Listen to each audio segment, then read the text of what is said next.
It's nice. You driving?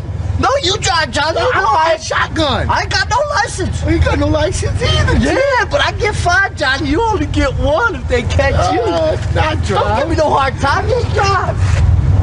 Rocco! Johnny, don't give me no hard time. Just get in there and drive. Rocco! What, Johnny? You'll be tagging on us, Chi. Oh, Johnny. I don't feel so good. Rocco, I know TPE. We the Public Enemy. Explain what's going on, Chi. Johnny, I don't like this, but What's wrong? TOS. Terminate on sight. Looks like we're not the only 2 hoodies in town no more.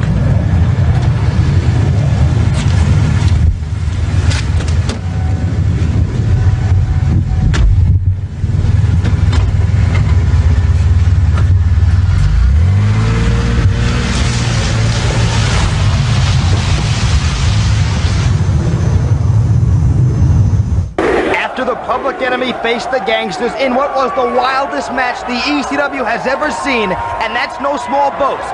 The Gangstas, let me get this straight, hired a private videographer to tape the Public Enemy leaving the building after doing interviews all night for upcoming events at 3 a.m. The Gangstas had something in mind, hired a private videographer. This was a most interesting situation. Oh, Johnny, yeah, we treat him like that. He's in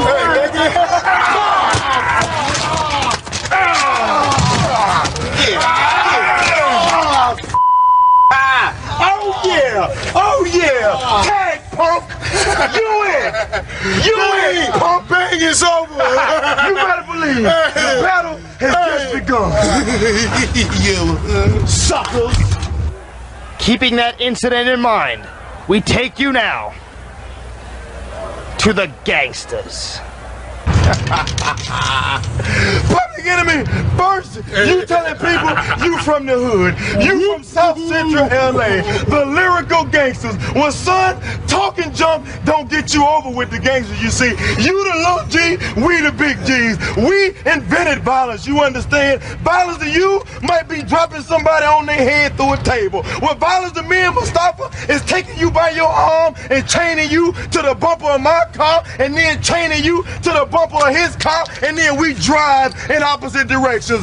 That's violence. You ain't seen the first of it. You want to be the tag team champions? We cost you the belts. Now we tagged you again, coming out the building. And son, this is just the beginning. You in for a long ride. You in for a bumpy ride. You see, the gangsters ain't to be played with. We've been fined and we've been banned in more organizations and federations than you can imagine. You see, we here for 2 reasons: to get paid and to beat the hell out of you. You perpetrating, boy. You ain't no original gangster.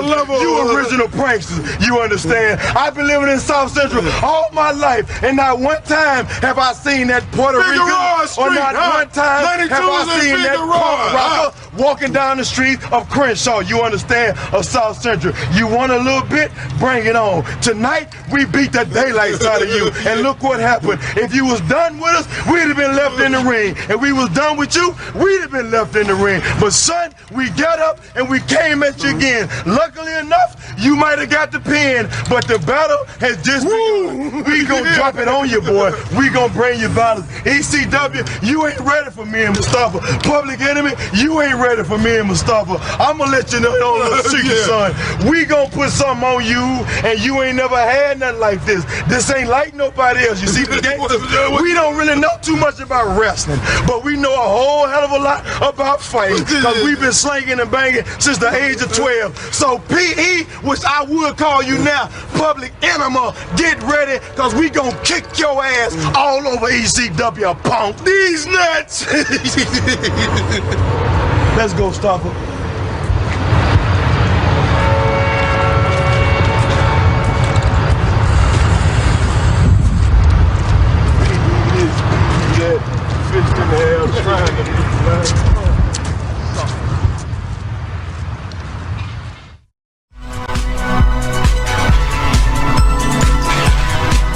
This is the Pro Wrestling Spotlight, presented by Hami Media and the Pro Wrestling Reflection, where we discuss the very best of the best in pro wrestling history. And what you gonna do when Hulkamania and the largest arms in the world run wild on you? The two soundest wrestlers in the World Wrestling Federation, maybe in the history of the World Wrestling Federation, are right here, right now. Mr. Perfect and the excellence of execution, the Hitman. WrestleMania weekend isn't complete without the Heartbreak Kid, and he is on his way. He put hard times on Dusty Rhodes and his family. They think they got the answers. I change the question. You will rest in peace. Get used to it in Ric Flair. Who you're looking at, the man.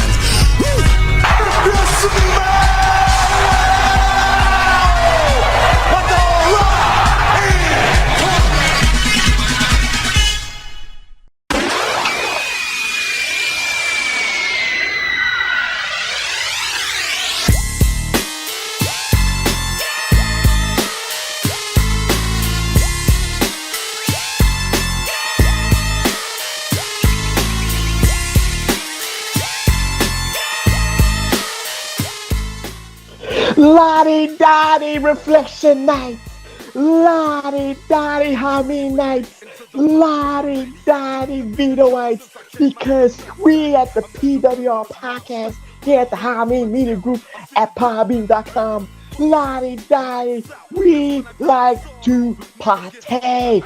And if you don't know that phrase, if you don't know that gimmick, if you don't know that line was made famous by one of the tag teams that we're going to talk about here at the PWR Spotlight, Greatest Rivalries Edition. But before we get into that, before we talk about these two tag teams that had a blood feud, welcome to the PWR Podcast. Welcome to the Pro Wrestling Reflection. And if you don't know me, where the hell have you been?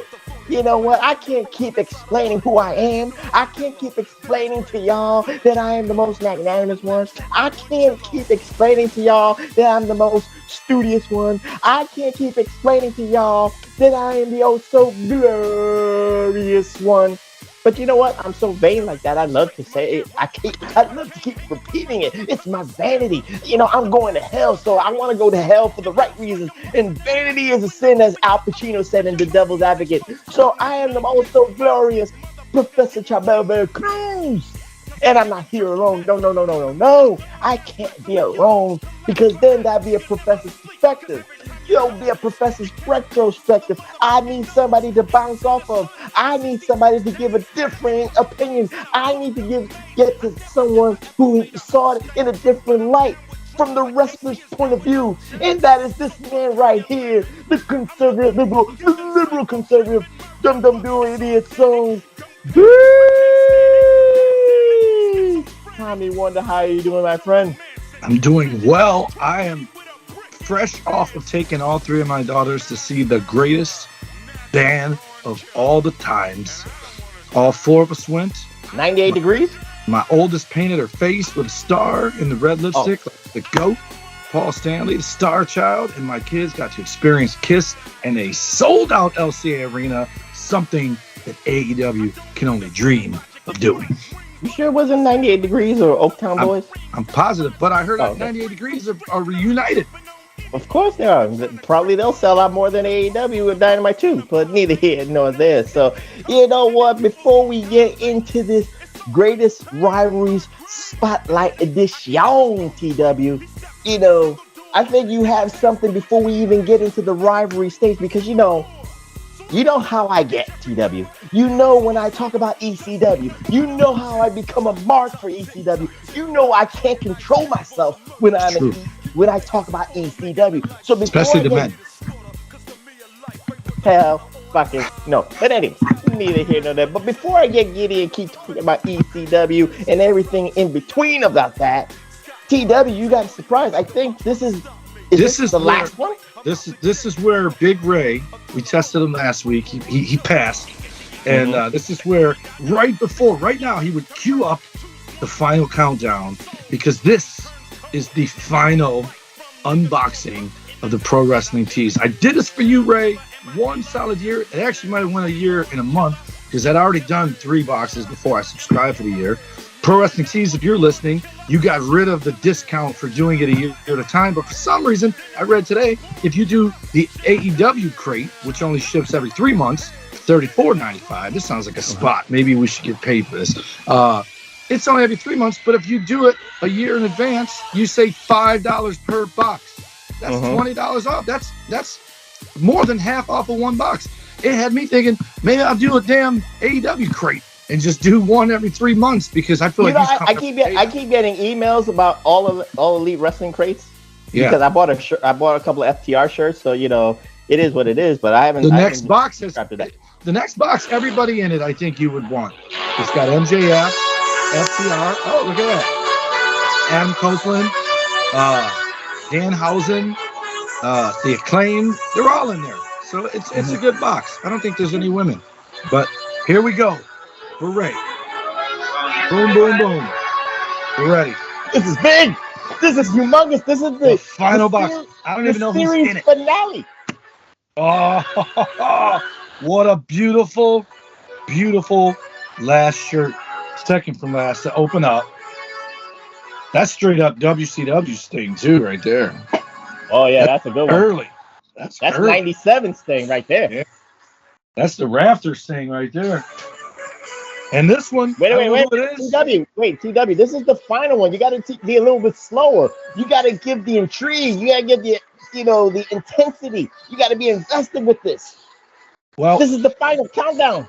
I don't know how this shirt made it in here, but it's his old gimmick. If I think it is what I think it is, it is. And who's that? Sami Zayn. El Generico. That's a good one. Yeah, that's a nice shirt. I like shirts that do that. I would wear that and just tell everybody I am El Generico. Oh, look at this. Just in time for the reunion, the inevitable reunion. Oh, that's Gangrel. So, yeah. Not a chase.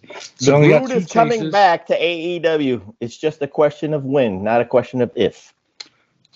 Darby Allin coffin drop patch. I'm glad that's what that was him. I'm glad Danhausen is just a pin. Actually, I heard these are cufflinks, not pins. Uh-oh. I got a flag of some sort. Is it the Team Canada flag? Oh, it looks of the Mexican nature. I'm going to read the card. Lucha Brothers? Oh, a Zodiac autographed 8x10. I'm glad I didn't take the time to open that up. Luchador Brothers pillowcase. Oh, Lucha Brothers pillowcase. Okay, cool. Not bad. I don't think the pin was... I never got a Chase pin. I got 2 Chase micro brawlers. I got a Sting Crow. This is not a bad box. This, again, I could care less about... Now that I have all these 8x10s, I'm going to put it on Facebook Marketplace and say, here you go. I'm going to probably keep carrying Cross and that chick. Wait a minute. Who's the last? The Zodiac. Yeah, garbage. Why would he? Booty Man would have been better. Booty Man would have been a better one for you. You know, when I saw a clip that Hulk Hogan said the original idea for the NWO was his, and he wanted to be him, Brutus Beefcake, and the Nasty Boys. And be Brian Blair. We wouldn't be talking about it. That's a what if. He did a what if that he actually did a weirder what if than we could ever imagine doing a what if on that kind of scenario. That would have been dead in the water. It would have been 5 70-year-olds.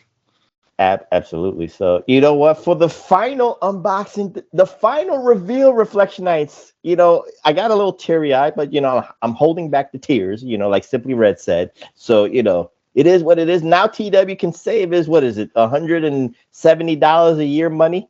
From doing that, dude, it's $30 a month plus shipping. Oh, damn! You spend $300 plus a month a year. Jeez. Like it was almost $400. Now what you gonna spend on this $300 a year? Nothing. I'm gonna start selling stuff. It's time. It's time to make a profit. Reflection Nights and TW's the man. So TW, you're gonna have to give out like a well, you can sell it off on your Instagram, you can sell it off on your Twitter, you can sell it off on your Facebook. So you know what? At the end of the show, Reflection Nights, maybe TW will give you, pay attention to his social media accounts. He might sell it off there, and you could slide into the DMs of TW for that particular reason. Not in the homoerotic sense, but for not like you're contacting Professor, like you're contacting me. No, the girls contact the Professor when they slide. Neither here nor there. Yeah, let's see, Giselle. What's that one big one? That big one in AEW. Hey, Nora, what's her name? You talking about Nyla Rose or something like that? Nyla Rose. Oh, that Jesus one. Christ. No. Also Nia Jax. I don't mind Nia Jax sliding into the DM. I don't mind Piper. I don't mind. Thick and sexy is good. There's a lot of cushion for the pushing. What's that other one? Jordan Grace. Well, she got thinner. I don't know if it's the it might have been the steroids. So I don't know. Thing popped out too. The little guy in the canoe popped out. Yeah, so I don't know how to identify you. I don't know how to identify Jordan Grace, but neither he nor Nice. But now, since that's the final revealing, now we can get into the show right now, and it is a PWR Spotlight Greatest Rivalries edition, and of course, I'm going to be talking about my favorite organization, ECW.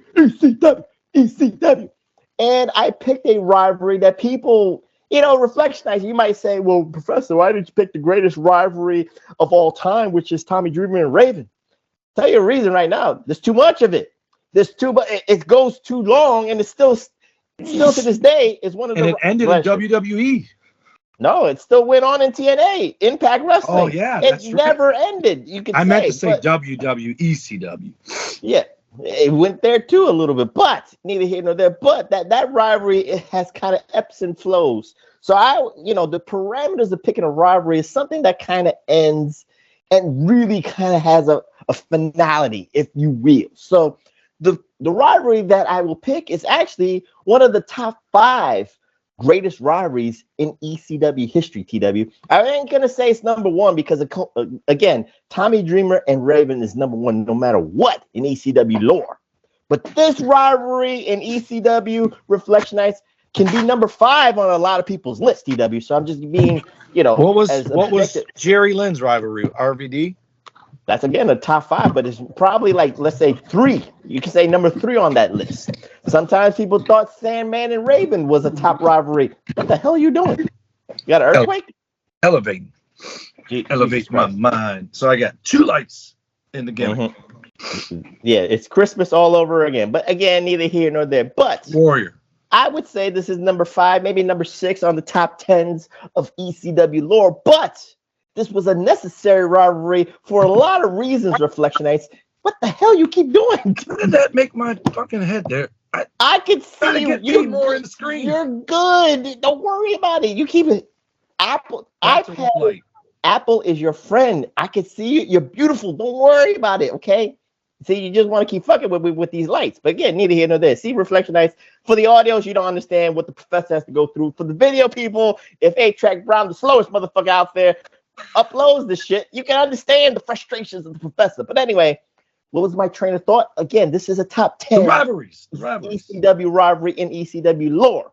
And we're going to do the tag team rivalry of the Gangstas against the Public Enemy. No. I mean the Public Enemy. Flyboy, Rock and Johnny Grunge, and of course, New Jack and Mustafa. So before we even talk about the match, TW, I want to give you the logistics of why this is actually one of the greatest rivalries, not only in ECW history, but it could be in wrestling history. Because again, like last week, TW, we talked about like the wrestlers, and maybe, like I said, if you was a wrestling journalist, you wanted like the NWC to kind of make it and become that alternative because of not only the location, but the potential being more mainstream, more family friendly, and all that stuff, because it had that kind of credence. ECW was the polar opposite. ECW is like AEW today. It's for the hardcore fans. It's for the hardcore traditionalists itself. South Philadelphia born and raised, the ECW arena, just like the Dallas Sportatorium TW, it had your eccentric fans that were going to spend their hard-earned money all the time, be in the same spots. But they were the reason why wrestlers got over. And in late 1993, early 1994, TW, a tag team came on the scene, if you will, and that was the Public Enema. No, the Public Enemy. And Paul Heyman wanted to create a characteristic that, coincided with the times, like with the evolution of hip hop music, TW. And, that one kind of stereotypical thing that was said a lot, that white people in the suburbs, like in Iowa, like in Seattle, Washington, like Portland and all this stuff, all the rich suburbs, TW, were listening to hip hop, and the white kids were turning, wannabe gangsters. So Paul Heyman wanted to tap into that and create and use two white guys and be more Vanilla Ice-ish, but have that appearance like they're as tough as Eminem. So I'm trying to give you that picture and analogy. Don't give me that face. I'm just giving you what the logistics is. That's what Paul Heyman wanted to project with the Public Enemy's persona. They thought that they were like Eminem, but the fans thought they were Vanilla Ice. Gotcha. They were fake. They were fake wiggers on all that stuff. No, I say it is. No, I said with the AS. They were fake wiggers. But anyway, neither here nor there. So in 93, 94, TW, when they were there, they were heels. No doubt about it. Like they said, they represented the streets of South Philadelphia and all this stuff. They had the wars with the Funk Brothers. They had wars with Kevin Sullivan and Taz. They were multiple-time ECW tag team champions. So by the time 1995 came, Reflection Nights, the Public Enemy, because of the way they were presented, the fans, especially that tough Philadelphia crowd, TW, they started to respect the Public Enemy because of the blood feuds. Terry Funk did his job. He and Dory Funk Jr. got them over. You know what I'm saying? So at that point, when you respect the heel, what do, TW? You're most likely going to cheer for them, and they became bona fide baby faces. But there was a quandary, TW, because in 1995, they almost peaked so soon that they really didn't have that kind of tag team competition because the Dudleys weren't there, wasn't like created yet. The Eliminators wasn't there yet. Rob Van Dam and Sabu wasn't together yet and all this stuff. So the tag team, scene was better in 96, 97, 98, all that stuff. So Public Enemy had like a void. So it was apropos, Reflection Nights, that in 1995, that since Paul Heyman saw that Public Enemy really did not have any stiff competition to go against, to be like the lower tier main event for the, how the ECW heavyweight title would be the main event. Public Enemy was like one or two rungs lower, but they were one of the high profile matches. So what did Paul Heyman do? He was watching the tape trader. He was a tape trader himself. So he saw Smoky Mountain Wrestling, and he saw the Gangstas. He saw New Jack and Mustafa. So the funny thing, TW, is the presentation of the Gangstas in Smoky Mountain, again, in that kind of area in Smoky Mountain in the South, it was apropos that the Gangstas were already bona fide heels, and they already had their wars with the Rock and Roll Express.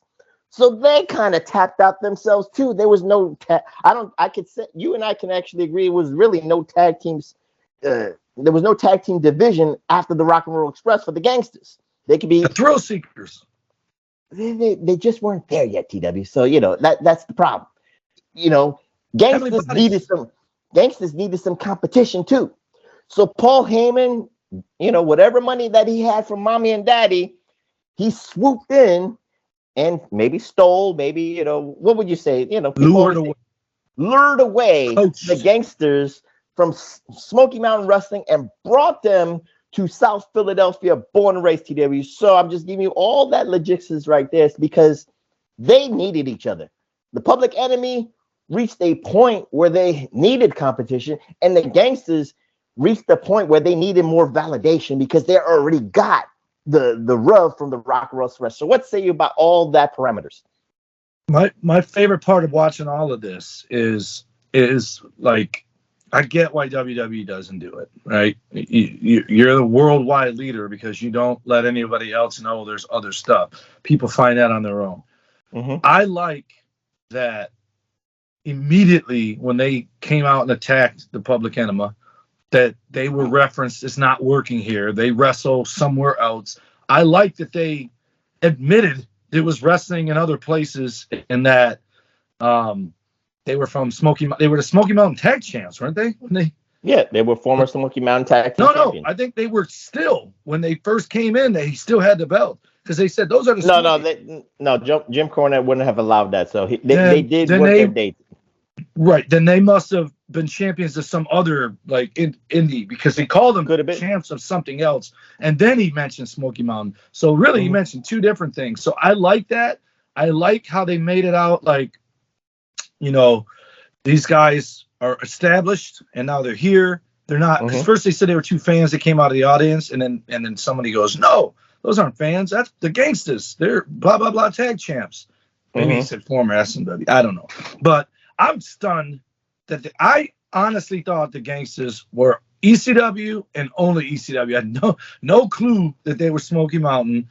I can't. We did a Smoky Mountain episode, TW. You got to remember this, or you keep smoking that good. They Detroit must have been different in Smoky Mountain than they were in ECW because, like, no. Technically, I can answer that question. They were different because the Gangstas of Smoky Mountain was like the Nation of Islam because it was not only New Jack and Mustafa, it was D'Lo Brown, and it was about 3 or 4 brothers that were kind of like security guards. It was a whole clan of dudes that were there as a collective, but only 3 wrestled. So that's the only difference. And tell me D'Lo was one of them. Didn't know that either. And I would like to say, when Mustafa was in there beating the hell out of the Public Enemies, I thought, well, what the fuck? I go, instead of making Ahmed Johnson the new Harlem Heat member, they should have found Mustafa. He was built just like Booker T and Stevie Ray. And if you would have slid him in as like their third brother, nobody would have questioned it, other than the fans of ECW who knew who he was. Well, there's a problem with that because, again, Mustafa, what's that kind of phrase? He walked to the beat of his own drum. Right. So he was not very dependable in the wrestling sense, TW. So, I'll explain that a little bit later. So with that being said, I want to say another thing because there was another little quandary here, TW, if you didn't know. This could have been this could have been like a Tommy Dreamer, Raven-esque feud. This could have went on for 2 years, but there was a problem, TW, if you did not know this. In 1995, if you remember what was going on in the world of professional wrestling, you was wrestling, so I'm the fan, so I have to fill you in on this. But ECW was gaining enough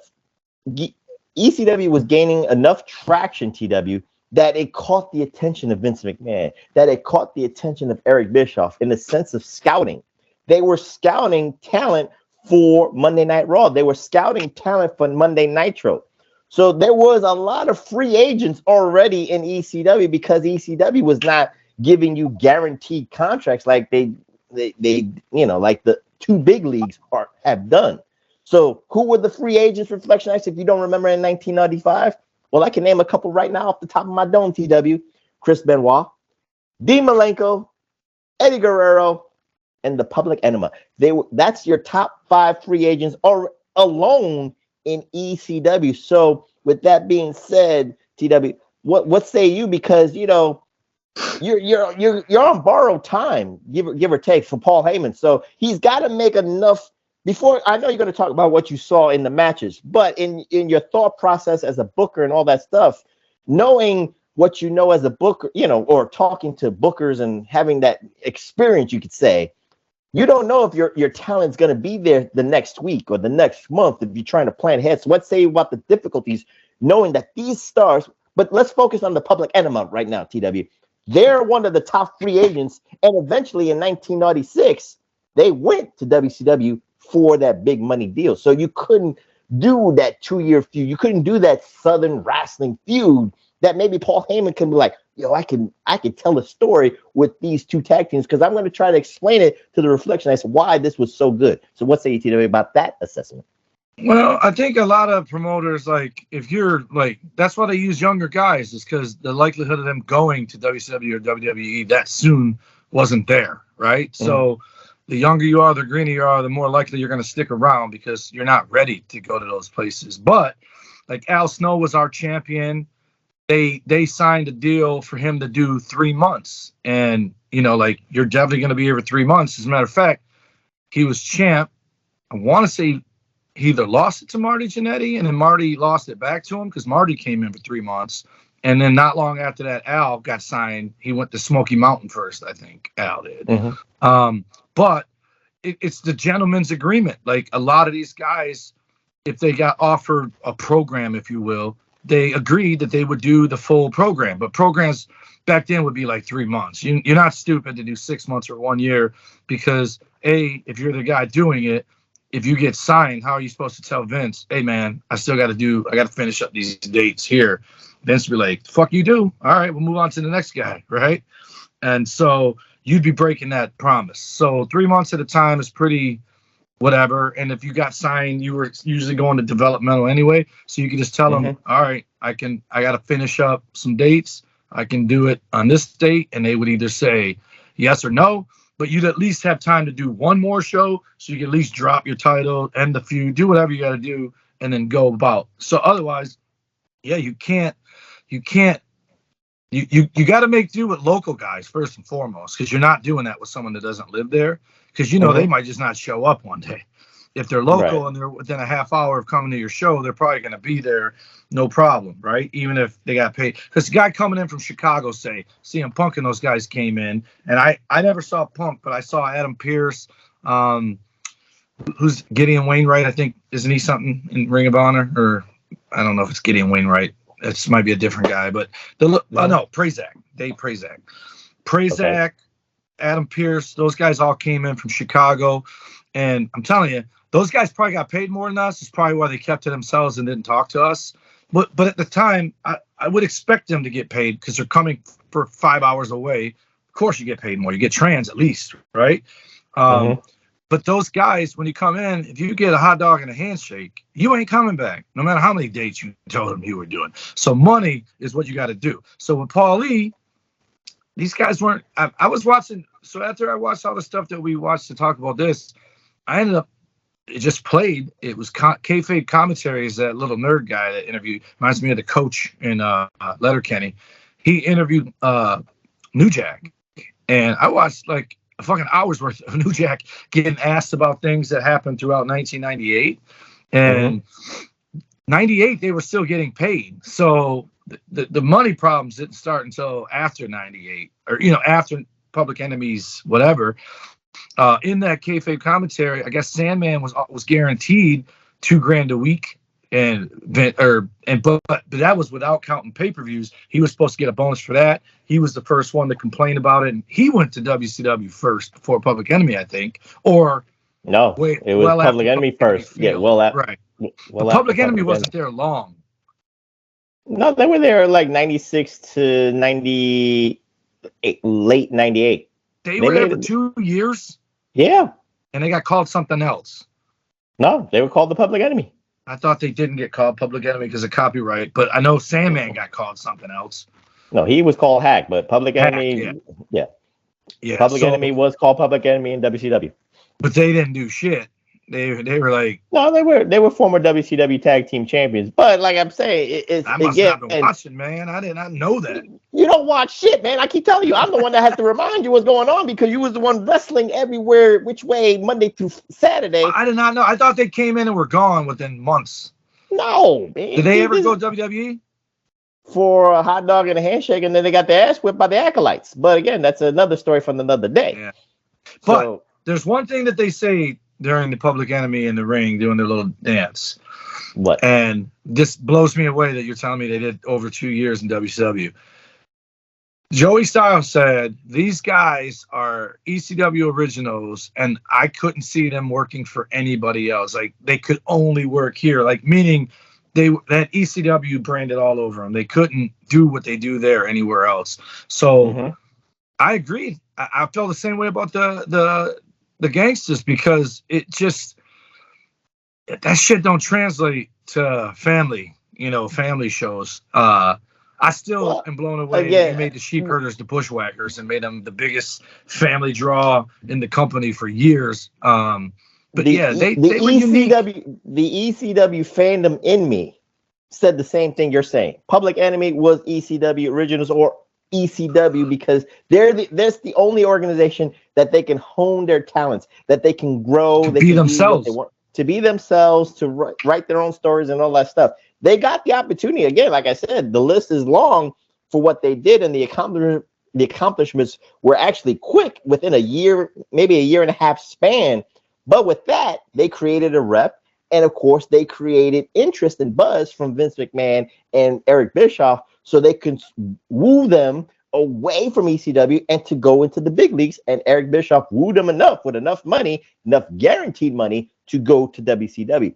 So with that being said, Reflectionites, the original kind of parlay of this rivalry TW started with a lot of vignettes. You didn't see these vignettes because in the early Public Enemy vignettes or promos, if you will, TW, they did a lot of hood promos. They went into a lot of back alleys and all that stuff. And, you had a, guerrilla camera, 2 a.m. and it had to be 2 a.m. So you're going to make the appearance, the attraction and all that stuff to keep it kayfabe, if you will. But they were always in the alleys cutting these promos. But in the early 95 of these hood promos, their territory, if you will, TW, they're the TPE territory, because they used to spray paint TPE on certain walls. That marked their territory. This is their hood and all this stuff. They kept noticing that somebody underneath it spray painted TOS under the TPE. TOS meant terminate on sight. So they didn't know who that was, but they knew somebody was coming for them. So that's the allure, and that was one of the kind of like booking of genius bookings of Paul Heyman. You didn't even know who the fuck is coming for the Public Enemy, but somebody is coming for their asses. Again, the beauty of this, TW, I'll say this. Dave Meltzer and no social media, he wouldn't fuck this up. He wouldn't say the Gangstas are, honoring their dates for Jim Cornette and Smoky Mountain Wrestling, and it's just a matter of time before the Gangstas will be coming in to the ECW arena and start a program with the Public Enemy. Because think about it this way, TW, that the Gangsters are coming in so hot that they're going after the #1 tag team draw in ECW. So it already makes the rivalry, it already makes it main event, must see and all that stuff, big fight feel shit. So with those promos being said, TW, now let's talk about the real original debut of the Gangstas, like you was talking about, because the Public Enemy was doing their thing inside. They came out to the "Here Comes the Hot Stepper," and all that stuff. They waved their hands in the air, and the crowd loves it. That's why I said they started to, love the Public Enemy.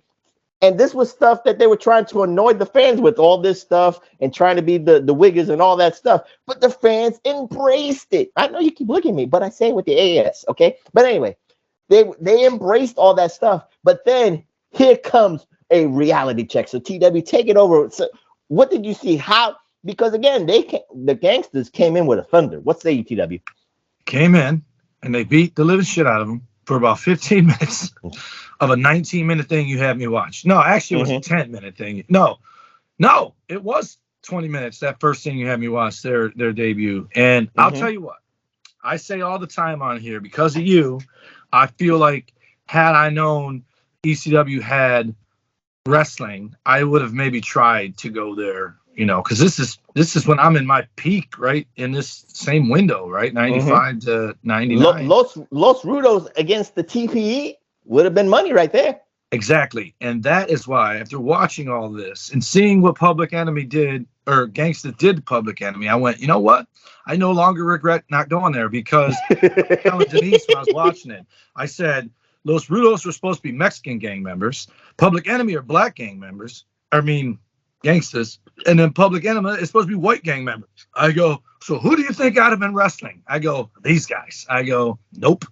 Every single thing, including this first attack, They got barbed wire bats. They're cutting them open. Johnny Grunge is bleeding.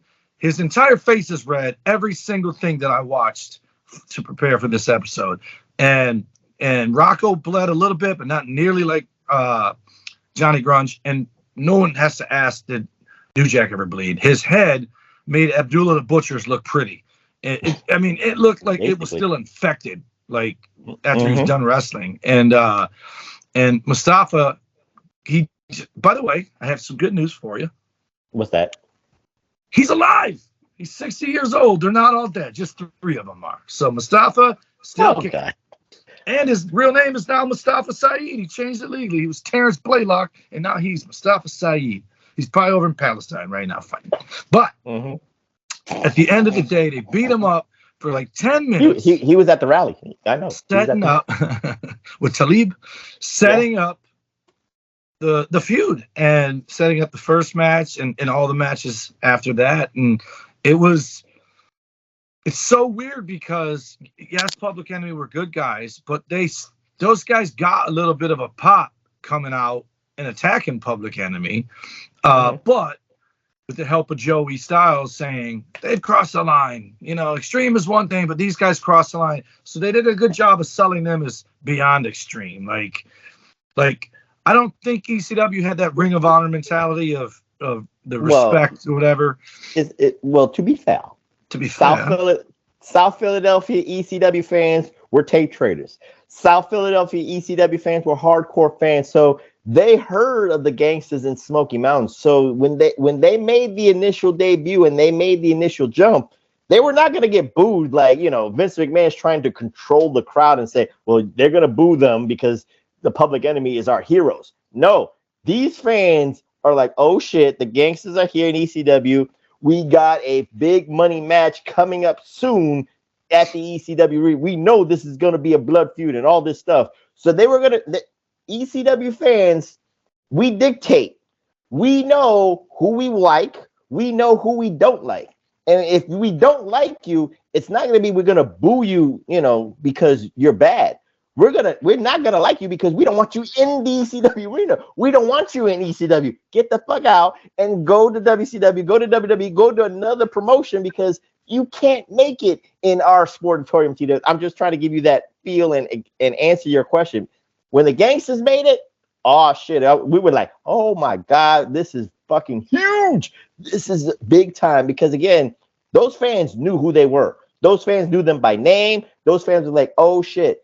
And I'll say this, TW, because there's more of an analogy that goes on here because there's layers. See, Paul Heyman tells a story, TW. For AEW fans, there has to be layers to a story.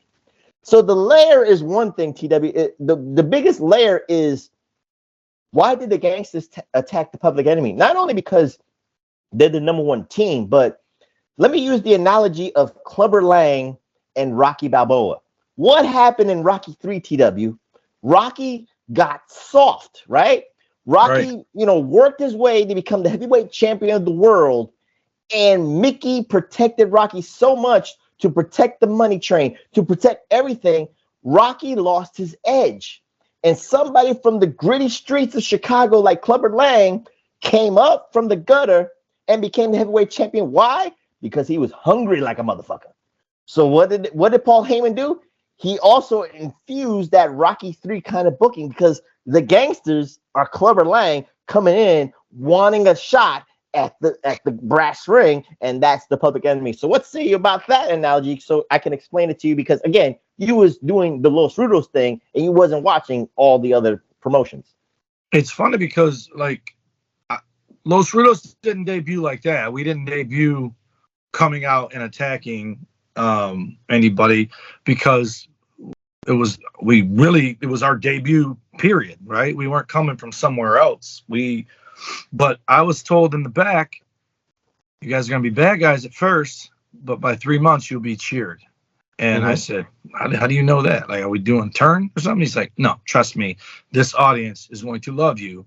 They're going to boo you at first, and then they're going to cheer you. And it was around the time when white meat baby faces were getting booed, right? People didn't fight it no more. And so our first matches were singles. I wrestled against Steve Nixon or Sean Casey, and Rico wrestled against the other one. And then the next month, only one of us wrestled, and me and Rico kind of lurked around, stole the hubcap. They did all these announcements. You're missing the hubcap, car number, blah, blah, blah. And then Rico bonked the dude with the hubcap for me to win. And they cheered. And so when you see Public Enemy come out and get cheered, I keep calling Public Enemy because Public Enemy's black, damn it, the band. And so that's the name of the team. They are the Public Enemy. But the Gangstas, when they come in, the initial thing is, oh, you're beating up our boys. And then when they realize who it is, they're like, whoa. But the things they did, especially in Philadelphia, were they were bloodthirsty there. So it really doesn't matter if you're the good guy or the bad guy. They love when someone is just putting it to somebody. They love violence. Example, they love violence. I had this epiphany between watching the ECW stuff this morning and AEW stuff this afternoon. The AEW crowd, I think, is an ECW crowd wannabe, right? They're not old enough to have been around for ECW, but they want to do AEW. You know, they want to be called what ECW's audience is the sixth man, right? They are part of that whole fucking they're part of story. The experience. They're part of the story. They're part of the environment. Legacy. All that stuff. They're part of the legacy. And so I think AEW fans are like that. So when Sting was announcing his impending retirement, they booed Hulk Hogan, which I thought was baseless. Right? Like he can go anywhere else in the world and he's getting cheered regardless of whatever, reasons. I think they're booing him because he was the face of WWE, WCW, whatever, not because of any other stuff. And so there's that. No, it's the other stuff. It's the other stuff. Not them fuckers. These fuckers probably rape their sisters, this AEW fan base. Wakanda would actually disagree with you. But go ahead, TW. I don't know who that is. But my point is, it's like a triggered response. He mentioned Hulk Hogan. If he would have said Shawn Michaels, they would have booed. If he would have said Undertaker, they would have booed. But he didn't have any run-ins with those guys, so he couldn't. But I think their basis is that. But anyways, and then when Sting said, should I be jumping off balconies? Yeah! It's like, no, he shouldn't. He's 64 years old. He shouldn't be jumping off balconies. And then the one real heartfelt, not bloodthirsty chant was, you still got it, which he has it, right? You don't lose it. You still have it. It's whether or not he can deliver it, right? He has it in him. Just is he going to survive it? But the AEW crowd, they love the shit that New Jack and Mustafa were doing, regardless of who they were doing it to. Much like if Sabu fought RVD, yes, RVD was a good guy and Sabu was a bad guy, but they still popped for the shit Sabu did with the leg drops on the chair, the springboards, all that stuff. They liked the entire show. They didn't necessarily cheer the good guy, boo the bad guy, other than, on cue, if you will. But they enjoyed all of it. And so I totally disagree. Everything you're saying, but go ahead with the diatribe. Well, again, I'm talking about from the stuff I've watched from doing this. I didn't watch it. I wasn't in it with you. But I'm saying everything I've ever seen, the crowd is into the public or the Gangstas. They're not throwing shit at them and booing them. No. Is what I'm saying. So whether they're feuding, there's two reasons. There's two reasons why you're not gonna boo the Gangstas, because the Gangstas would come up to your face and kind of like touch you. They don't care. Right. You was afraid of the Gangstas until they be. But I'm saying until they were cheering him. Until they you were knew not booing him. They were cheering because they were afraid of them. I'm telling you, legit, they were legit afraid of them. Or pro wrestling editorial, or they just liked them. It was okay. Some of them liked them. Who are you cheering for? Who was that in this? Yeah. I actually like both of them. So I really didn't have. That's my point. I didn't the have. The fans like both of them. They like the whole fight, the whole pomp and circumstance. Of course. They didn't care who won. They just wanted a good match to have a winner. It was a great feud. I'm just saying from the story I disagree that it was a great feud, and I'm going to tell you why. I'm saving it until we've talked about everything. Again, because it's going to end with me asking you a question. Good, but this is a top 10 feud. I'm not saying this is a number one ECW feud. That's fine. But that's fine. It's low. It's 5 to at least 7 on the greatest ECW rivalries of all time. But again, neither here nor there. But again, the analogy was the Public Enema was Rocky.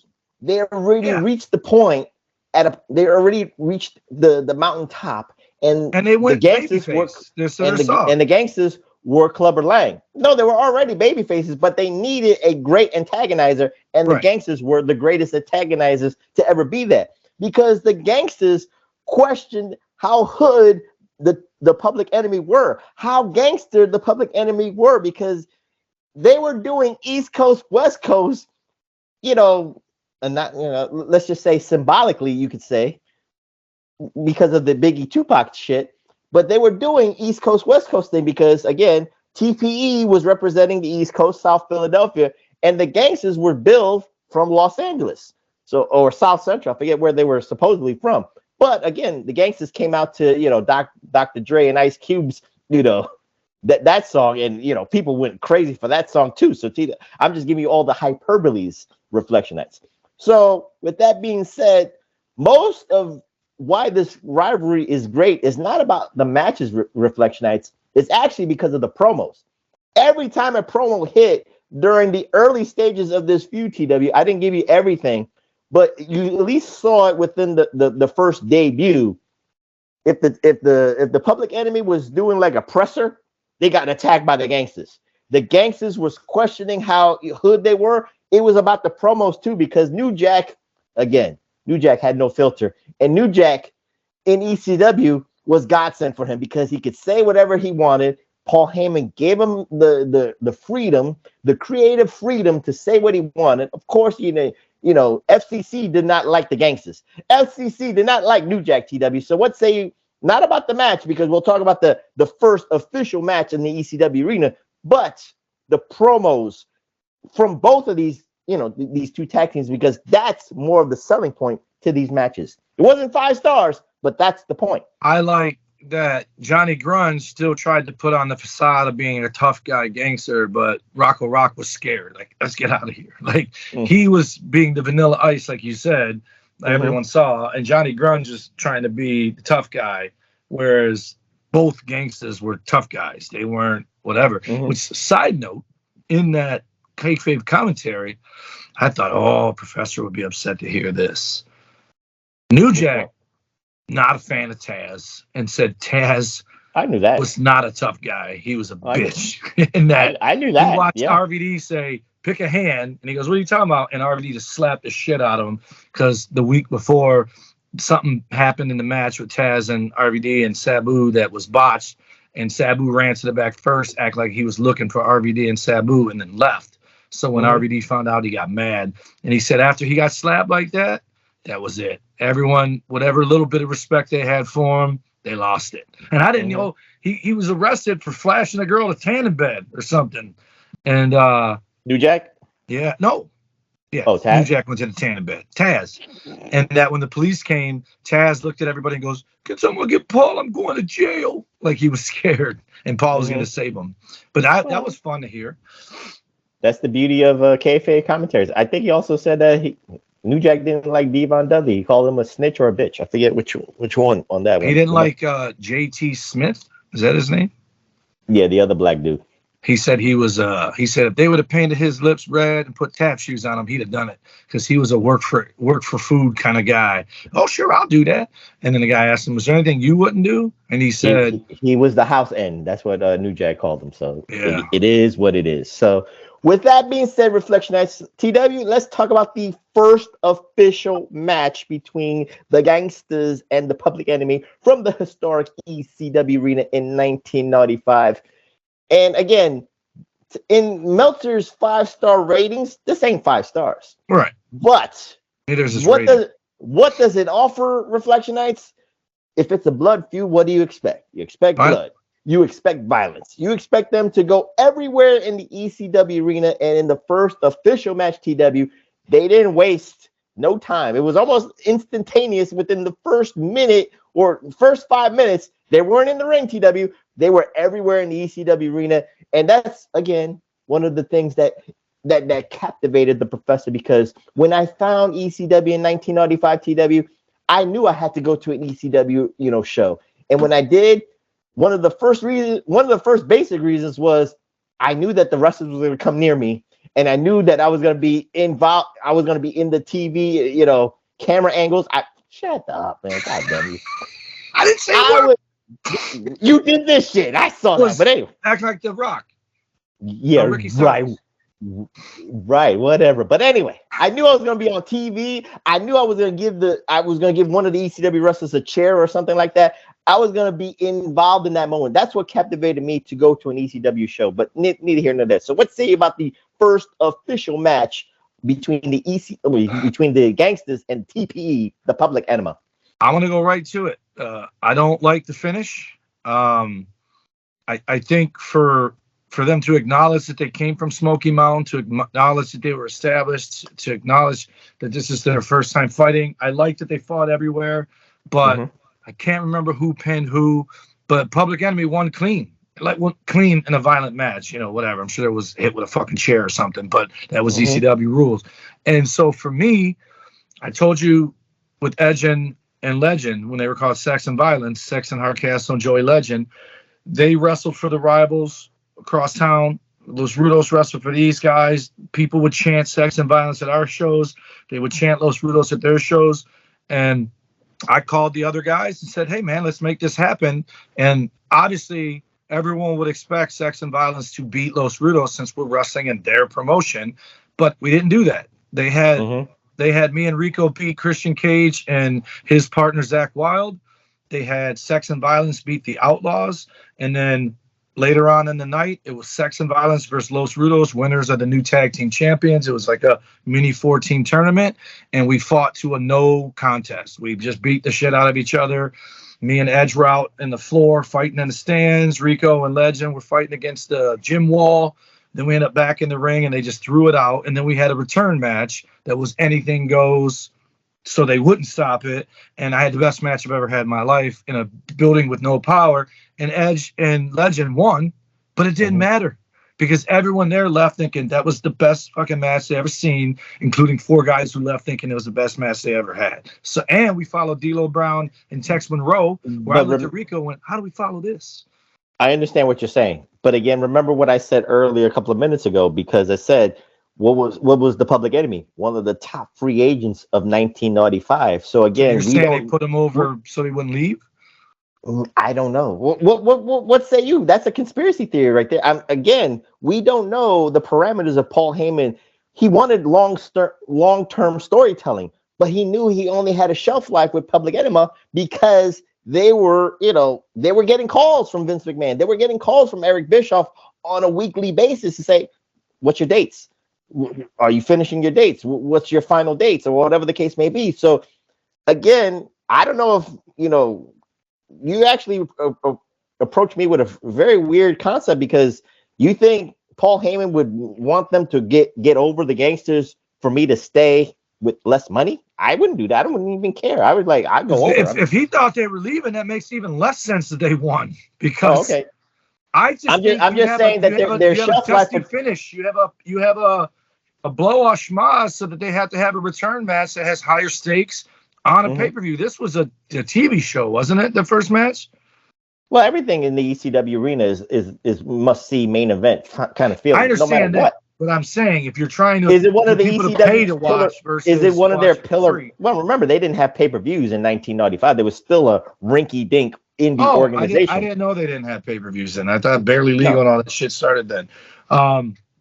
So they didn't have pay-per-views until 1997. So I'm just giving you the logistics there. So this is 1995. If they beat them in the very first encounter, then who's next? That's what it comes off as. And I get it. They got beat up after the match, and probably got beat up in a couple promos after that, and they had another match. And to me, I don't think, if anything, you had Public Enemy lose in the first match. Now they're really against the wall, right? Because they came in here, beat your ass. Now you get into now you think they should do the Rocky 3. They should lose to Clubber Lang, and then he gets the rematch and then win. I get where you're going with that. What did you see in this match that intrigued you, infuriated you, or just besides it intrigued me? What intrigued me was, other than the bleeding stuff, which I feel like when I watch these 4 guys, and I feel like Rocco Rock was probably a sweetheart of a dude, right? Like he just seemed like he would be the nicest guy. Some people thought he was a dick too. So I'm just giving you that. Well, that people hyperbole. think we're all the bad guy in somebody's story, Professor. Even you. Mm-hmm. Yeah, of course. A couple dudes on Twitter that you didn't call back. They're mad as hell at you, man. But still, I know you're the baby face. I know that. I'm a sweetheart. Yeah. But I was pretty pleasantly surprised that the four of these guys looked like they took care of each other. Nobody looked like they were taking liberties. And in that kayfabe commentary, New Jack said, I didn't care if somebody was stiff, because people would say RVD was stiff, I guess. He says, I didn't think RVD was stiff. And he goes, but I also didn't care, because if someone hit me hard, I hit him hard back. That's my philosophy, right? Except for I'm the guy hitting hard, and I expect you to hit me back hard, because that's what Bruiser Bedlam taught me. He said, dude, somebody hits you hard, you don't hit them back, they're never giving you another opportunity. So that kind of stuff stays in your head. When someone gives you advice, you take it, or you die wishing you had taken it, right? So I'm watching these guys, like Rocco Rock hits them with the empty water jug, like the office water jug, but he hits them with the middle part, not the fucking turn, which would have busted him open and gave him a concussion. They just took care of each other. By the way, Reflectionites, the Public Enemy and Tommy Dreamer were notorious in their matches because they used whatever the fans gave them during the match. TW. So what did they use? Trash can lids, pancake trays, canes, Singapore canes, the kitchen sinks. I'm just giving you the hyperboles of what was used. You even said, wrenches and all that. I watched the guy hand him a wrench, and then he turned and hit stuff with a wrench.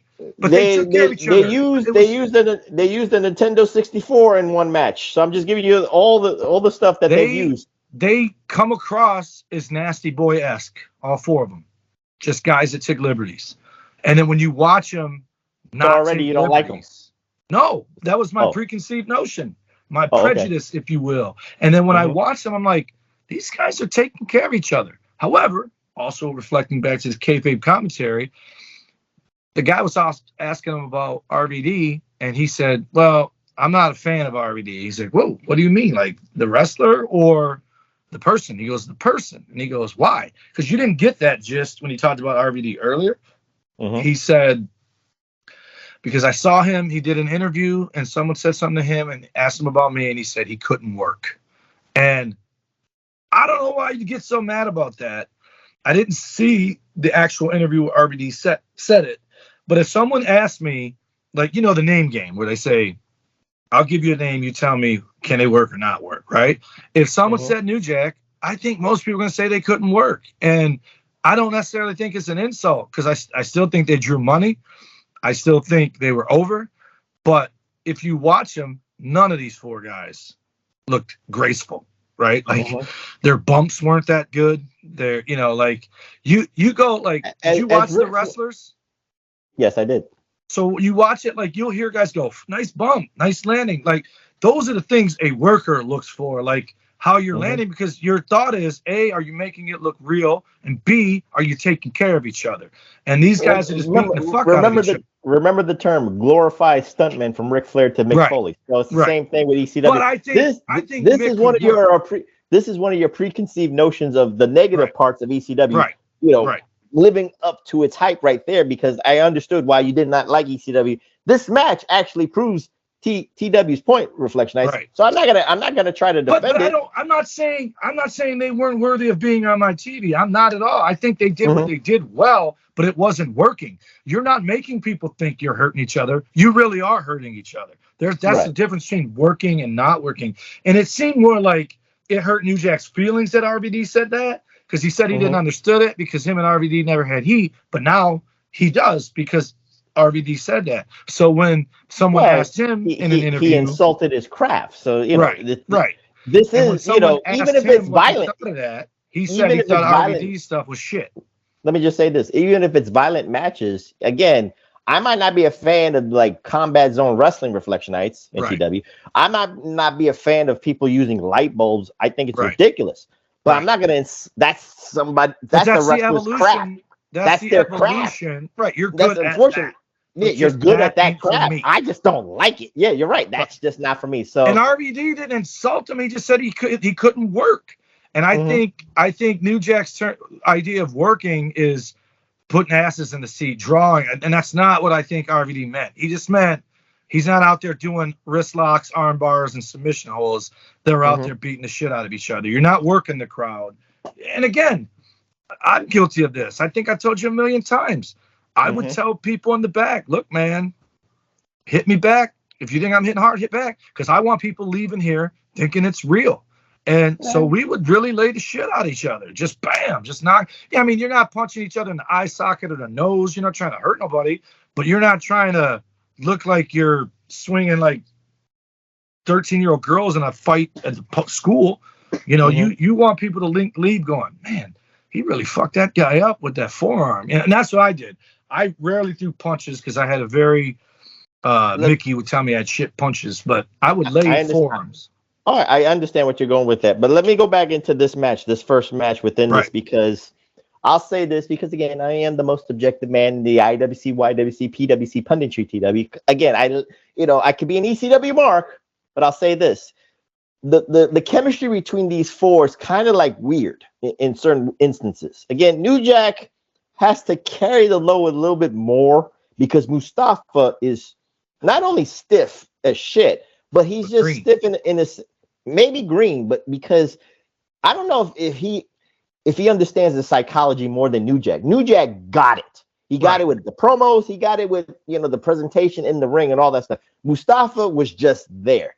Rocco Rock and Johnny Grunge, again, like you said, they're probably like the Nasty Boys and all that stuff, but Rocco Rock was more aerial in his attacks, and Johnny Grunge was the bruiser. So it almost looked like a if you looked at it, again, objectively, it's kind of like 2-on-1 because New Jack has got to carry the load. He's the one bleeding. Of course, Mustafa cuts himself and all that stuff, reflection. Don't get me wrong.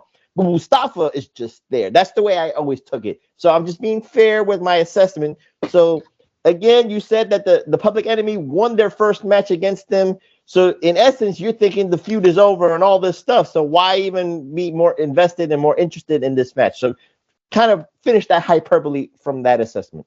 It's just like the threat came from somewhere else, beat you up, laid you out, and then you had a match and you won. So problem solved. That's how that comes across. I personally would have went for a no contest just because it would have made people leave wanting more. That's the goal.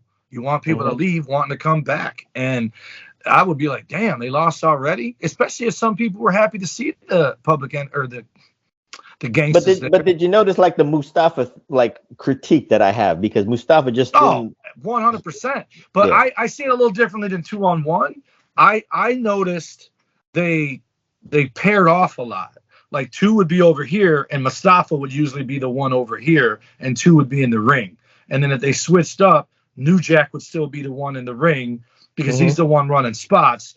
The other one's just brawling. And I will tell you, from 1994 to 2005, when I was wrestling all the time, the wrestling business is full of guys like Mustafa who probably weren't trained, and I'm not saying he wasn't, but I mean locally, probably weren't trained, knew somebody, had a look as far as size, and was just an absolute crowbar in there. One of them, I don't know if it made the news there, one of them, and I wrestled the guy, he ended up being on a nationwide manhunt because he shot and killed a Sterling Heights police officer and stole his gun and went on a bank robbing spree and ended up in Florida where they found him and then had a shootout with the police in Florida and then killed himself while the chick he was living with, who, again, I don't know who these guys are that had the magic to meet a girl and move into their house a month later or a day after they meet him, but they're out there.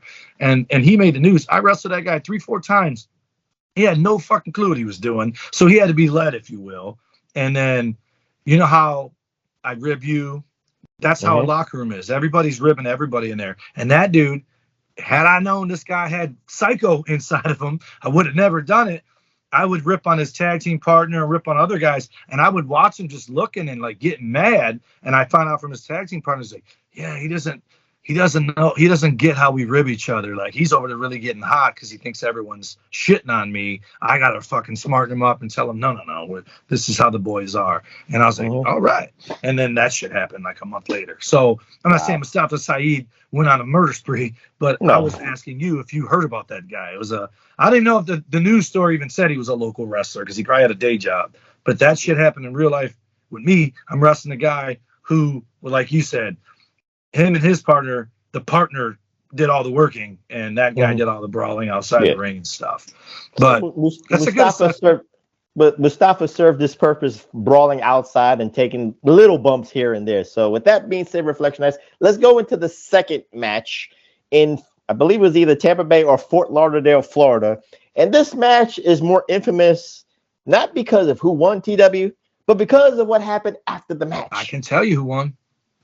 I know you'll tell me who wins, but I know this one is vivid because it's part of the ECW intro videos and stuff like that, because they used it for a certain period of time. But when the Public Enemy and the Gangstas fought in Fort Lauderdale, Florida, Reflectionites, and after the match, the Public Enemy said, everybody come into the ring.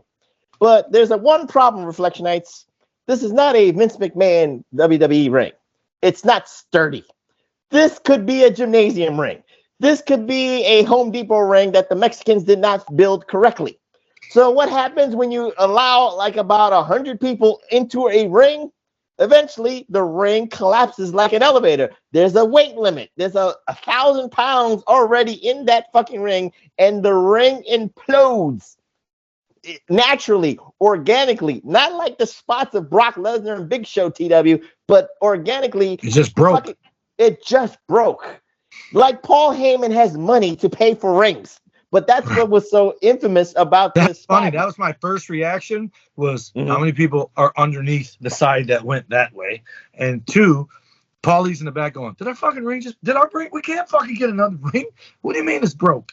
But again, did you catch Travis Volts?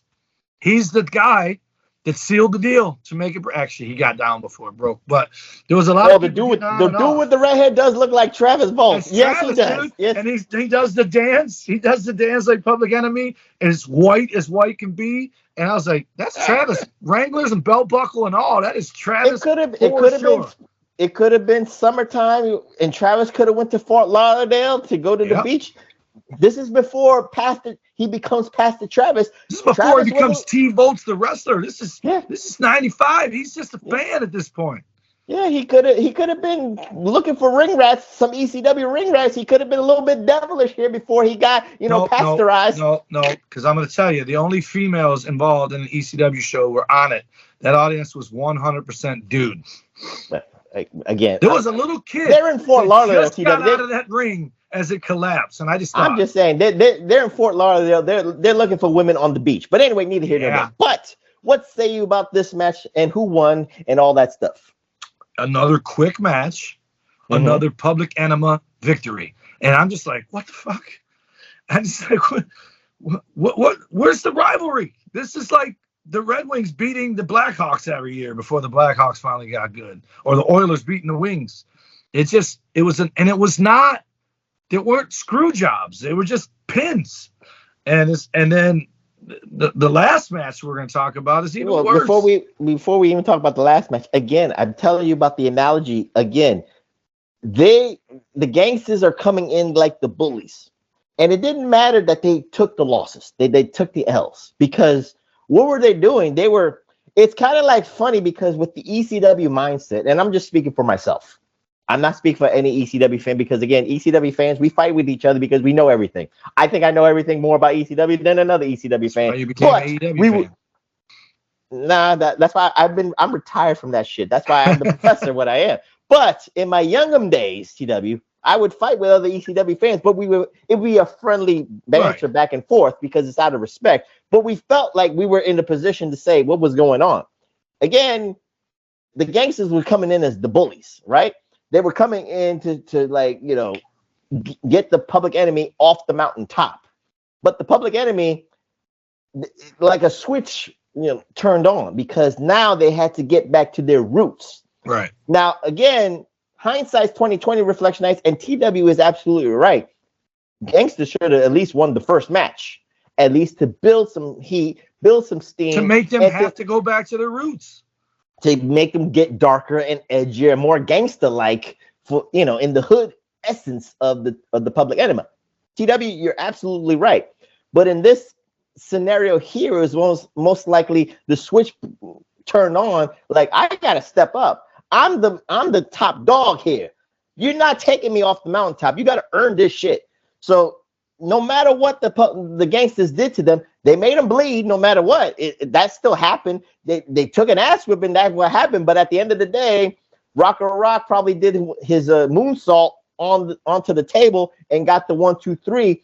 It wasn't.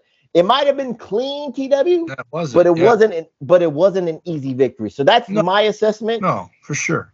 That's the way I look at it. It's not like the Gangstas got played. They weren't enhancement. Right.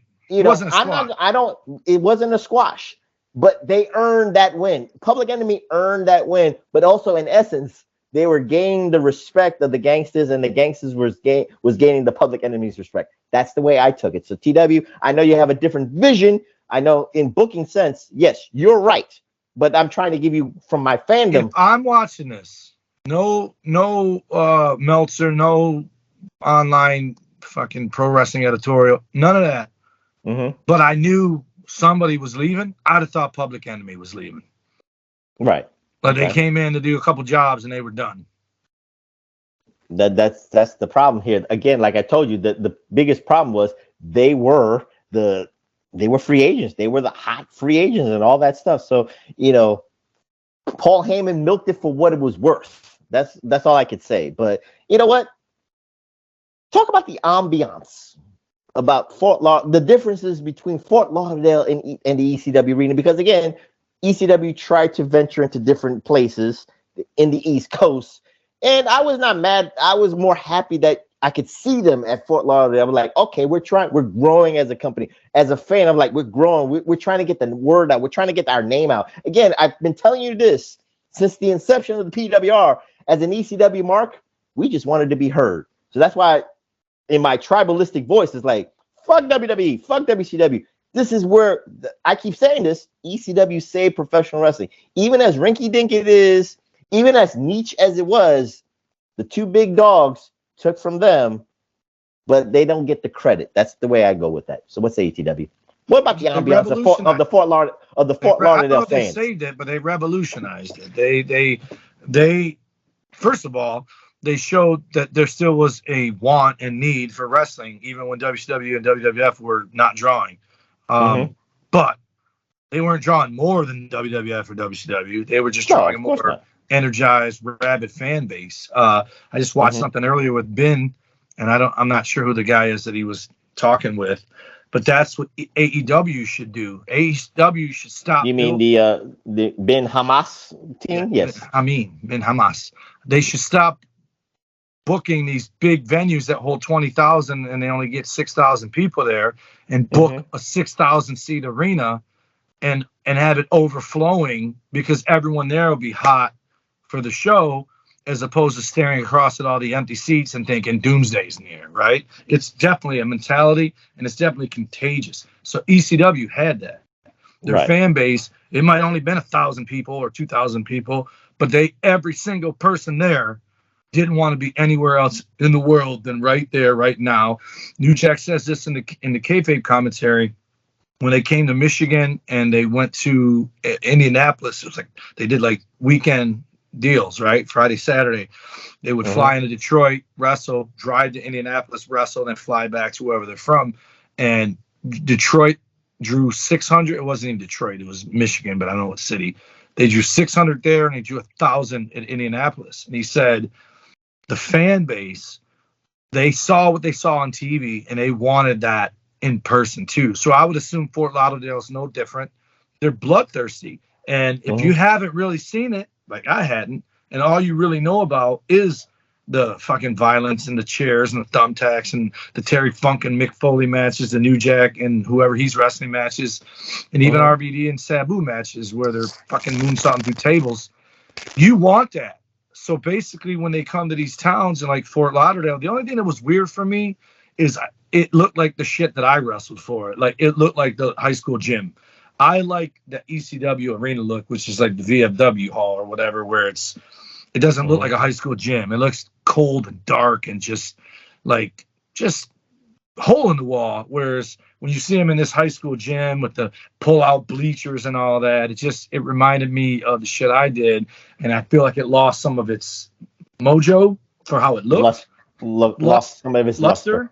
But obviously the fans were into it because they fucking hopped in the ring and broke it. You know what's funny about the Florida shows with ECW? I forget if it's a gymnasium or a high school, but they come off the stage. The fans came because the wrestlers had to go down the stairs, but the rest of the bleacher area was the stage where it kind of like reminded you of the high school. So that's where you could call it VIP seating, but you had to come from the back of the auditorium stage and then go down the stairs and go to the arena. So to the ring. So that I'm just giving you I don't know if this was the same. Fans on the stage? Yeah, they had fans on the stage. I wrestled in Cleveland. I've wrestled Cleveland, I remember for certain. But I wrestled a bunch of places. The stage was the locker room. They had the curtain up, and then they'd have another curtain, and we were behind the second curtain. And you're whispering because people are out. You could hear the murmur of the crowd, but the stage was where the wrestlers were. And then when we came to the ring, they had to milk it for money, so you had to do what you had to do. So that's the VIP area. I can't remember how. Oh, it must have been steps that went up onto the stage, and they had it roped off for an aisle, because that's where I slapped that fan. And when I got up on the stage, he tried getting on the stage, and I stood over him and said, "I fucking dare you to come up here," because he's going to end up right back in the crowd. As soon as he's halfway up, he's getting the cane boot to the face and falling off of that stage, which I would be in my right to do because now he's trespassing, right? So, but to have fans up there, man, that's insane, because I guess they're coming out of a door from a locker room then. Could be, but I remember vividly in the Florida area. I don't know if this is the same venue, but there was VIPs on the stage, so and the wrestlers went on the sides. Yeah, it was like their balcony, and they went down the stairs of the stage. So it was like a high school. It reminds you of a high school auditorium with that feel of the stage. You go down, and then they went to the ring. So that, with that being said, Reflection Nights, with the Florida Championship Wrestling from Florida, the Dusty Rhodes days, the TW. That's what they were trying.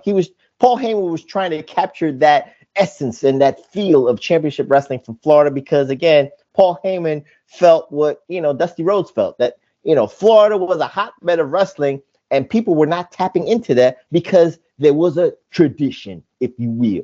But with that being said, let's talk about one more high-profile match, TW.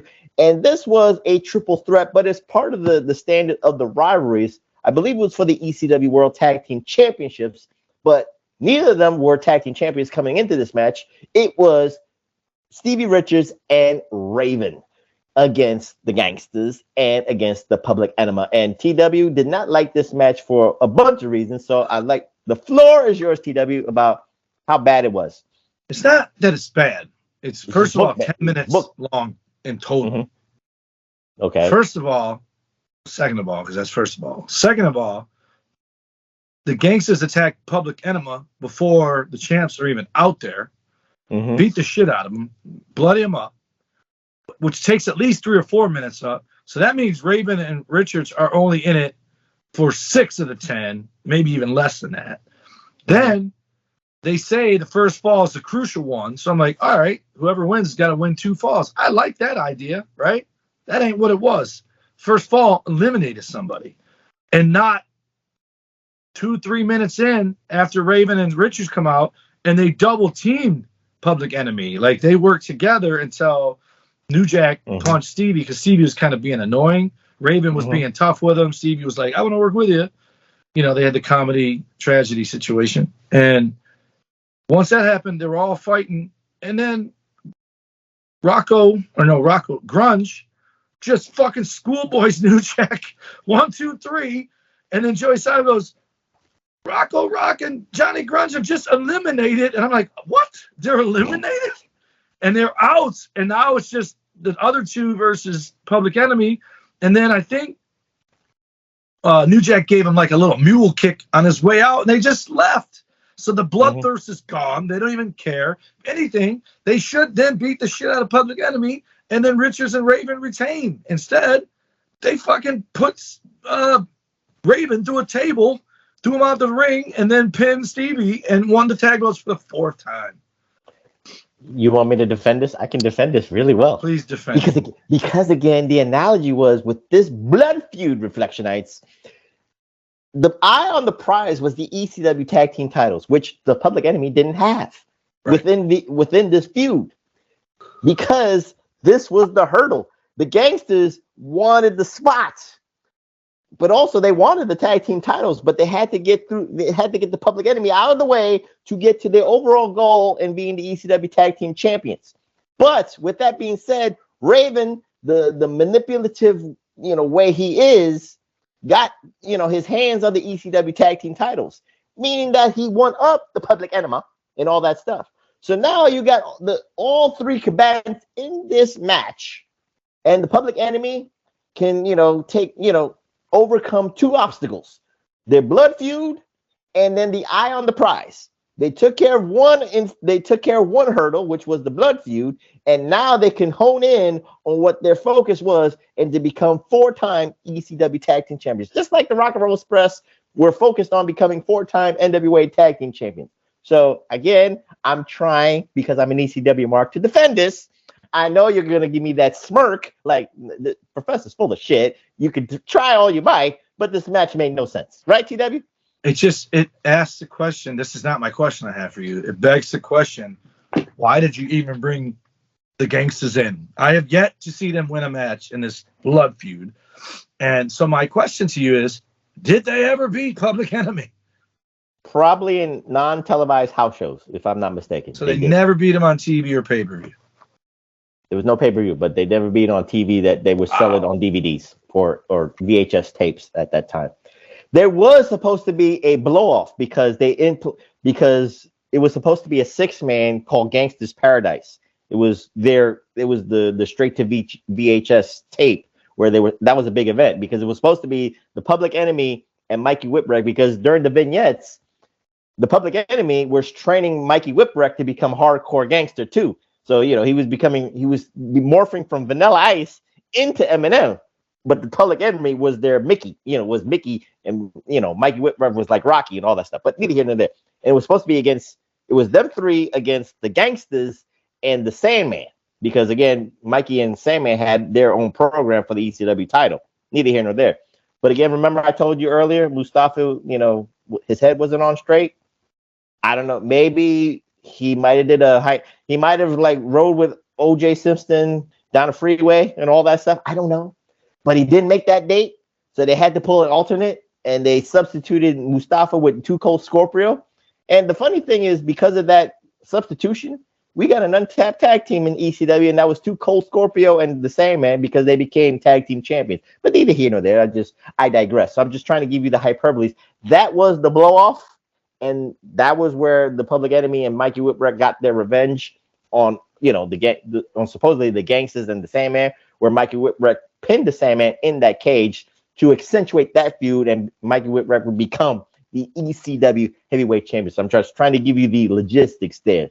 So with that being said, Reflectionites, let's end this TW on, I'm going to go first, because again, I'm going to defend why this is one of the greatest ECW rivalries of all time, because again, the analogy is all there, because like I said, they were on the mountaintop. There was nowhere else for the Public Enemy to go but down. So you just needed the great antagonizers to do that. You needed the great antagonizers to wake you up and to make you focus, the old saying, don't slip, just don't slip anymore. And the Gangstas were the perfect antagonizers for the Public Enemy to keep their head on straight, to keep focused on what needed to be done, and to, it's like the law of the jungle, TW. If a lion is coming after another lion because you want to be the king of the jungle, you got to defend your kingdom. So TPE had to defend their kingdom, especially the tag team division. Not only they did that, but they became 4-time ECW tag team champions. But your conspiracy actually accentuates the thing that I was saying. Being top free agents, TW, like they were, and then they would eventually leave. This is the idea where your conspiracy theory is right. They trapped the Public Enemy winning this match. It probably made no sense. I think the Gangstas should have won this tag team title match with all this the formula and the rules and all that bullshit. Because you could have had they could have cheated their way to become tag team champions, and it would have made sense because then they look like chicken shit gangsters to win it no matter what. But then I know how you don't like heel versus heel, because then it would be like the Gangstas against Raven and Stevie, and that's two heels, and that breaks off the chemistry and like it just makes the crowd less interested. Yeah, it makes the crowd less interested. But like you said, maybe Paul Heyman had wanted to put the titles on them to kind of like delay the inevitable. You know what I'm saying, TW? Because you run the risk of leaving as champs. That was what I was going to say. But Paul Heyman probably thought that they were going to be honorable, for the business. Not honorable to ECW, but honorable because if I'm going to give you those tag team championships, you'll stay as long as, you have those and not disrespect it and take it like Mike Awesome did in 2000. So what say you about that assessment as we close on the rivalries? Hey, don't put no belts in those guys. They'll leave with them. That kind of stuff. I don't get it. How much longer were they there before they left? The Public Enema? Yeah. They stayed until about maybe Thanksgiving of 1995, and then they kind of went off. When was that belt? When did they lose the belt? When did they win the belt? When was this match? I would say this might have been like late September, early October. Oh, so they didn't stay long. No. Oh, wow. Yeah, I mean. But your conspiracy theory works out because, like you're saying, like maybe Paul Heyman is trying to hold on, and this is the only way he could think about it because he can't outpay Bischoff. He can't outpay Vince McMahon, but he can put the belts on them, and then hopefully you're traditionalist and you respect the business so much that you won't do what like Mike Awesome did. You won't do like Medusa Michelli did, take the belt onto another program. So what's ATW? And we'll close it. Like Shane Douglas did on the same program. Shane Douglas never did it. He's like, fuck this belt, threw it in a garbage can and said, this is the belt. No, he did that because he was supposed to do that. That's a difference. He didn't. Right. But I'm saying they shit on an entire organization just leaving the NWA. Mm-hmm. No, I just feel like probably behind the scenes, Paulie's like, look, man, don't go. I'm going to make you guys the best ever. You're going to go over on Public Enemy every single time, and you're going to be champs. It's going to be great. And then finally like, hey, man, we're putting it on Ellis. All right. Who'd they lose the belts to? Too Cold and Sandman. That makes me feel like if I was New Jack and Mustafa, I'd be like, what the fuck? Like, that's who should have won them belts. Unless Mustafa was gone after that. Eventually, don't worry. Eventually, the Gangstas would be in the tag team scene and the tag team championship scene in 1996 because they would be in a high-profile feud with the Eliminators. But that's another story for another day. With that being said, we close on the Greatest Rivalries Edition, ECW Greatest Rivalries Edition, the Public Enemy, a.k.a. the Public Enemy against the Gangstas. And I'm just happy. I'm so giddy. And I'm just glad that I got TW to watch more ECW. Again, TW, this ain't a 5-star Meltzer Classic, but it kind of brought a little bit of the old Southern wrestling blood feud kind of, formula with it. They all bled. They all went out, it went everywhere in the arena like it was supposed to be. There wasn't no headlocks and no wrist locks and all that stuff. But the only thing that probably that TW doesn't like Flex Nice was the logic. He booked it a different way or lack of it. So with that being said, we close on this Rivalries Edition. What we're going to do next week, maybe we might do a little spotlight. We might hone in on a spotlight. Maybe we might do a movie. I haven't thought about, it's been a while since we've done a movie. Or maybe we'll go episodic, but I'll keep you on your toes, Reflection Nights. I'll keep you on your toes. TW, give out those socials so we can get out here. I would just like to say, in fairness, to be fair, it had no chance of being a 5-star Meltzer Classic because in order to be that, it has to either be in Japan or AEW, and it was neither of those things. Absolutely. And they had to be wearing tight, like little briefs for Meltzer, like I'm not baggy shorts and pants like the Public Enemy and Gangstas wore. By the way, they stole the name of the Los Rudos tag team finishing maneuver. It was called the Drive-By, which was the Vegematic. We did it better than Midnight Express, and I don't even know what the hell Rocco did a moonsault and they called it the drive-by. That should have been the flip-by or the fly-by. It shouldn't have been the drive-by. But I digress. Pro Wrestling Coalition. But wait, before you do that, see how everybody steals from everybody, but you was in the Detroit area, you was in the Midwest. I wouldn't have known this. Los Rudos were, because we were making the rounds. We were in the tape trades, damn it. But again, they're scouts. There are scouts everywhere, even in the indies. So they heard you. Shows I was on. I'm just saying. But I was still Tommy Wonder though. He didn't see Los Rudos. He saw Too Hot Tommy Wonder. He would steal. That's why he stole the drive-by. So thank you, TW. Thank you, Los Rudos, for having a move that I saw on the East Coast, and I thought that the Public Enemy were the creators of it. So thank you for teaching me. It wasn't the same move. They stole the name. I'm just saying. Thank you for Paul Lee taking the name from y'all. So I sat there going, man. Los Rudos versus Public Enemy. Losers can't call their finisher the drive-by. There you go. So give out those socials. So the Pro Wrestling Coalition Network sponsors us at PWC Network at podbean.com, or you can also find Hameen Media Group there at Hameen Media Group at podbean.com. And Hameen Media Group is also at channelattitude.com. Our show is on X at PW Reflection. That's where you can also find Travis Bolts, because I mentioned him, so I'm going to tell you he's at Nuts and Bolts PW. That's Nuts and Bolts, VOELTZ PW. And you can find Big Ray Hernandez everywhere on social media. You name it, he's on it, and you find him by typing in at Big Ray Hernandez with a Z. And then you can find him every Wednesday. Make sure it's the Grindr app. And the Grindr app. And then you can find him every Wednesday live, I believe at 11 a.m. Eastern Time. Next Level Podcast. Is it a podcast? Is it still a podcast if it's live? Yeah. Next Level Podcast. You can find me on Instagram at TommyWonder19, also on the X. And you can also find me at the Tommy Wonder on TikTok, as well as the X. And then Snapchat is #Wonder, Facebook.com/Tommy Wonder, and Threads is at TommyWonder19. Where do they slide in so they can buy your stuff, the stuff that you want to sell? You know what? I don't know. Maybe think about it. Think about it for next week.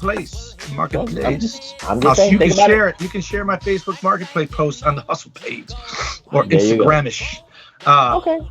Anyways, Big Vito and Noel can be found at bigvitobrand.wixsite.com or patreon.com/the Big Vito Brand. And you can catch the early release of the Reflection video at twitch.tv/the Big Vito Brand. Or Big Ray if he feels like want to upload it on his Twitter, but neither here nor there. But you can find me on my Twitter or Xer at PWSOPROF. That's PWSOPROF.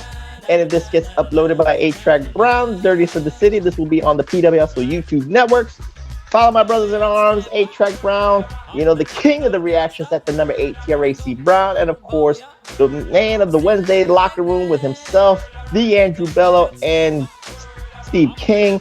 Billy Ray Valentine at Obi-Wan, you know me. And again, next week we might go episodic. We might do a spotlight. We might do a movie. You never know with me. You never know. You never know. I keep you on your toes. And with that being said, I'm the professor. That's Mr. Wonderful. Dum doing its own.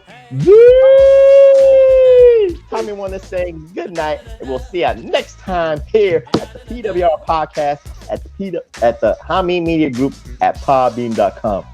Put the X for the gangsters out there, TW. Peace! Here come the high stepper. Word 'em up. That was so bad. It was on purpose. I can't believe they fucking...